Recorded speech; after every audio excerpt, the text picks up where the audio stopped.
It's a privilege that we've been able to serve the Kenyan market.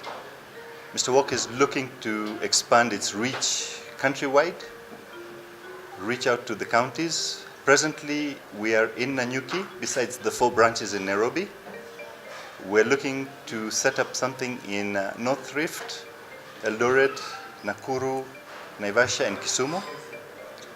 Mr. Wok is an equal opportunity employer, so what we're looking for is people who are passionate about getting into the work segment and developing their skills and shining. Our policy is to promote from within. So somebody can come at a very junior level and work his way up. One of the satisfying things of working at Mr. Wok is we've got a very low staff turnover. We've had staff who've been there from the day we opened. Most of our staff have stayed for at least 5-6 years, the people who just joined us recently.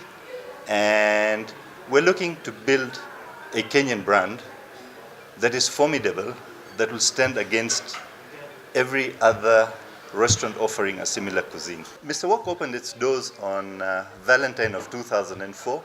It was a very, very humble beginning. We bought 2 tables and 8 chairs. 2 tables we just got from friends, and 8 chairs were lent to us, so there was a mismatch over there. But we were very determined to start off. The first kitchen we had was like what we'd call mitumba, and our jiko was even mitumba at that time. But we were very passionate, so we were putting hours from 9 in the morning to 11 at night, opening, closing, figuring out where to buy what from, you know. Our challenges were finding suppliers who had the vision of supporting us, and we grow together. And through the selection process, I'm proud to say that over the years, we've had more or less the same suppliers who have shared the vision with us. And our success can be attributed to having a good support structure from within our human resources and our external partners who are our suppliers. The other challenge we face is a lot of people are into jobs that are very clean. So you're looking for a white-collar job, blue-collar job. A lot of people want to go to Qatar, Dubai. Let me tell the youth, in developed countries, university fees are paid by waiting tables. It's not a demeaning job. The future for the youth to pay their way through college will be waiting tables. We are getting very westernized. There's a lot of fast food chains coming up. There is no shame in waiting tables. It's a service industry. It pays well. You just have to be passionate about it. Our biggest strength is where we empower people. So I believe that everyone given a chance to shine will give his best. But when a person is micromanaged or told how to do his job or not allowed to make that mistake, straight away it's a human nature for somebody to withdraw. We've employed staff and we've given them the liberty to make a few decisions on their own and realize if they made a mistake, where they went wrong, rather than punish them, and see how we can improve in the future. And that's how we've built a team that takes a sense of ownership. So our strength comes from our employees having a sense of ownership. And in hospitality, customer care is the most important. And they said the fish rots from the head. So from our admin, we try and keep our management very flat. So rather than having too many circles of bureaucracy, you can reach and you can share what is not happening very, very easily without feeling that you will be victimized or you do not have a voice to bring it forward. One of our secrets, even as Mr. Wok, is we don't wait till the end of the year to celebrate. We celebrate on a quarterly basis. So March 21st is a celebration for us. It's in our diary. July 11th is another celebration. It's in our diary. September 23rd is in our diary. I know those dates off-head. Now, September 23rd is one of the parties that we hold as we celebrate our staff as we proceed towards the festive season. So we celebrate our staff in advance and said, now let us celebrate our guests. And that's important for us. As a Kenyan, and I'm very passionate about being a fourth generation Kenyan, is when it reaches Christmas, there's only two foods we look at celebrating with: nyama choma and beer, or kuku choma, you know. And growing up, I think there was a lot of privilege, and there were very few Chinese restaurants in the CBD, Tintin and Pagoda. And so if a child was born in the family, you'd go for that meal as a celebration. If somebody graduated, you'd go and have that meal. And there was not much choice in the market in the 70s and 80s as you were growing up. So having looked at it, nyama choma is a very primitive way of sterilizing meat, and not as a put down to the cuisine. It's actually not a cuisine, it's just a barbecue. And we thought, how can we introduce something that is fresh, that is healthy, and that is not pre-cooked? So when we go for our buffets, the reason you get a very cheap buffet on Monday is this is the leftover food of the weekend. With Mr. Wok, every order is processed fresh. There's nothing that is pre-cooked. The technique of cooking is 4,000 years old. It's a very mature cooking technology. So you look at roasting meat, which was discovered by accident 400,000 years ago, when the first caveman discovered fire. He realized when you sterilize meat, you've got rid of the pathogens. And it continued. It's just built into us. However, with Chinese cooking, I use the term loosely because we've Kenyanized it. We use all Kenyan ingredients. So the association of Chinese food, yes, there will be some areas in China where they cook meat that would not be palatable to the Kenyan market. I can assure you, we only cook what?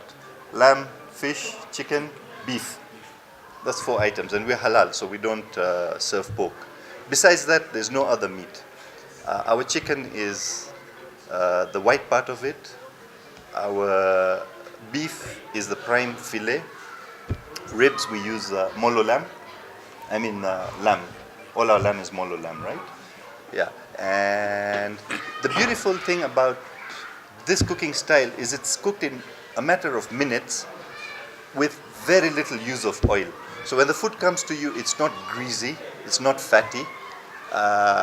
You're not going to have health issues of cholesterol. I'm yet to see Asians who are obese. If you look at the Western world, obesity is very high.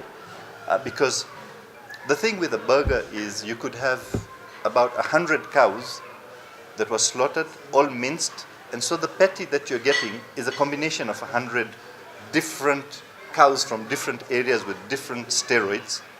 Whereas with our cuisine, that chicken is actually diced fresh, tossed, and so you're eating very fresh chicken. Our meat section, I don't think our meat would be more than, 2-3 days old? You're ordering almost on a daily basis. Almost on a daily basis. And so there is the health and the freshness element that makes it very exciting to have this cuisine. When my brother and I decided, or when we dreamt up the idea of opening a restaurant, we were both laid off. And he had 2 girls and I had 2 girls, and they were age 1, 2, 3, 4. Now wanafuatana. And so the future looked very dark for us. And we decided, okay, it's time to get into business and try our hand at it.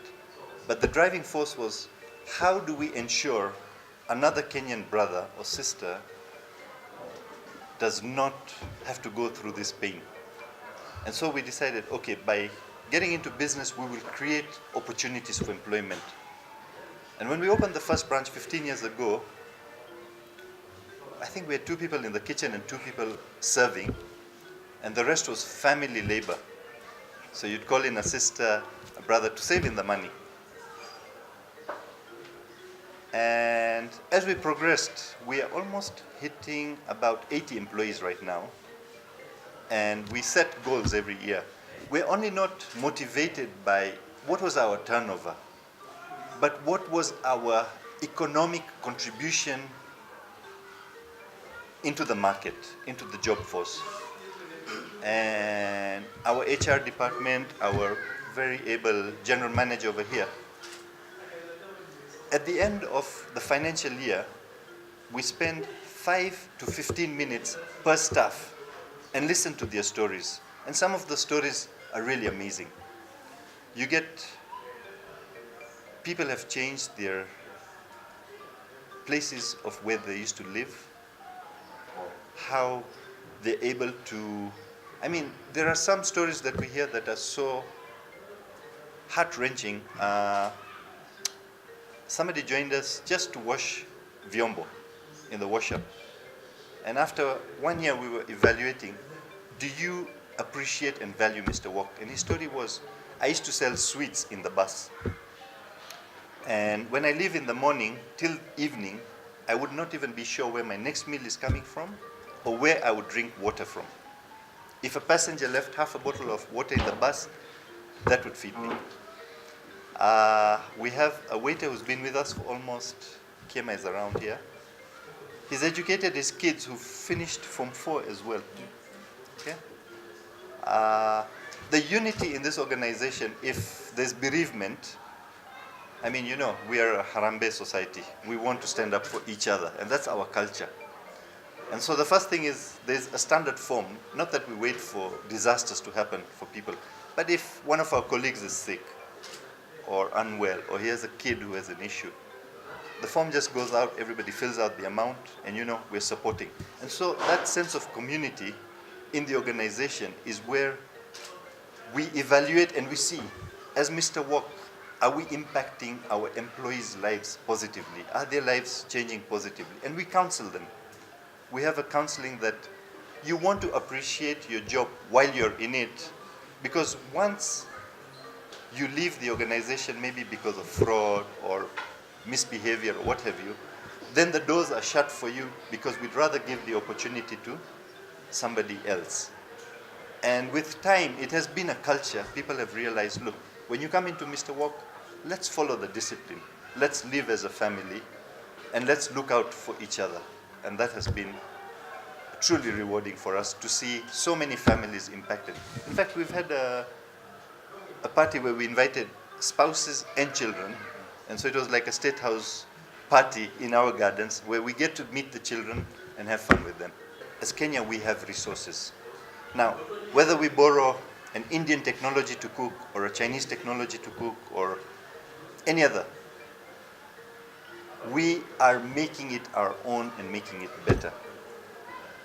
And so when we signed up at these key locations, the hub Karen to Rivers Mall, most of the malls are looking to have brands inside their mall.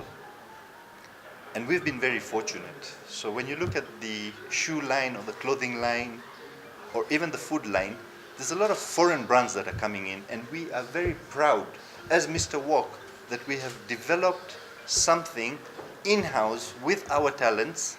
I mean, this is not the work of one person, where somebody says we want to brand our serviettes, we want to brand our sweets, we want to brand our bottles of water. You know, we want to have a brand identity, brand recognition, brand loyalty, and it's all happening from within, and we stand proud to wear our badge and say, we are Mr. Wok. So our policy is to make the competition, whether it's the Chinese or whoever, irrelevant, because our belief is the Kenyan market, once they are faithful and loyal to a brand, then there's no shifting. You stick to it, okay? And because the other people offering this cuisine is so fragmented, there's about 75 restaurants offering a similar cuisine to ours. It's only Mr. Wok that has 6 branches. The rest are only one, owned by couples or families. We are looking at having it as in corporate structures and creating a corporate identity. So the brand is not associated with a person, but it's associated and owned by Kenyans.